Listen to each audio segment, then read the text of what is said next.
দেখলাম অতি ন্যাক্কারজনকভাবে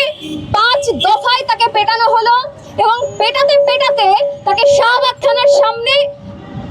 ফেলে রাখা হয়েছে। তাকে শেকল দিয়ে পেটানো হয়েছে, তার আঙুলগুলো থেতলে দেওয়া হয়েছে। আজকে এই 2026 চলছে।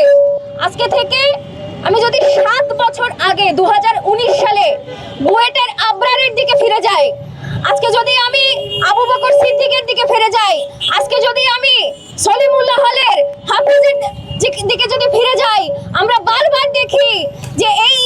নানান রকম ভাবে ছাত্রদের উপরে নানান রকম তকমা দিয়ে ছাত্রলীগ যেভাবে করে আবরারকে হত্যা করেছিল, সলিমুল্লাহ হলের সেই ছাত্রকে হত্যা করেছিল, আবু বকরকে হত্যা করেছিল এবং ঢাকা বিশ্ববিদ্যালয়ে নানান রকম ভাবে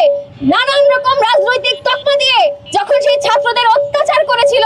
তখন এই ছাত্র শক্তির যে চিহ্নিত নেতা, যে 3 নেতা তারা আজকে সন্ত্রাসী আক্রমণ করলেন, তারাও সেই সময় একই যুক্তি করেছিলেন যে বিনা